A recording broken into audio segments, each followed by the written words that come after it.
So, Brian, you've mentioned your hands-on approach when working with business owners. How do you balance that with allowing them to make their own decisions and learn through the process? Okay. That's always difficult because if you're a business owner, you're usually driven and you know you're right.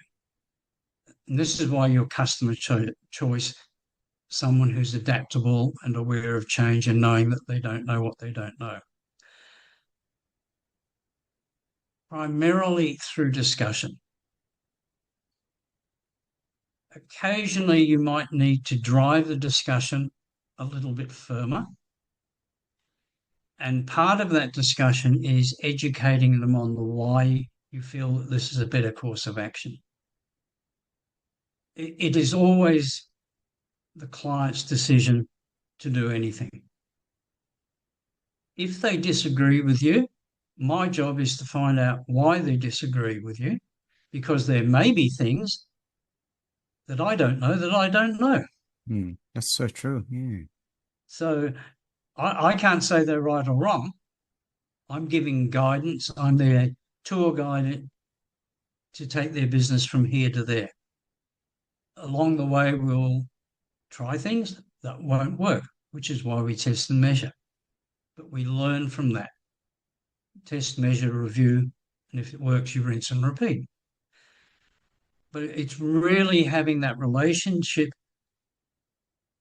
to someone where you can put something that's way off left field and they'll say, oh, I'm not so sure. Let's talk about it a bit more.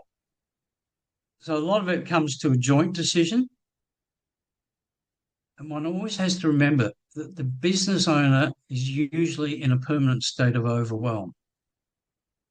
So you've got to give them that space. And it might be that they need the space. Not sure, I'm not going to commit to that yet, and that's fine. Let's talk about it next week and see if it's still Mm, a fire burning somewhere. yeah. It's really communicating. Mm. I guess they sometimes the business owners may be coming from a position of fear of failure again. That's Oh, why absolutely. kind of a too hard basket. They don't want to go through that process of, oh, let's try this, even though they kind of brush it off in the past slightly, and they didn't get any positive, outcome from it. They don't want to revisit that again. Yeah. Yeah, if they've done it before, we need to ascertain why. I like using my baling twine and duct tape example. If you're on the farm, it's got to work now, not tomorrow. Mm. We need to do. Let's just try it Yeah. because what is it? Gary Vaynerchuk, I think it was Vaynerchuk said, the quicker you start something, the quicker you can fail, which means you can get the next iteration faster. Yeah.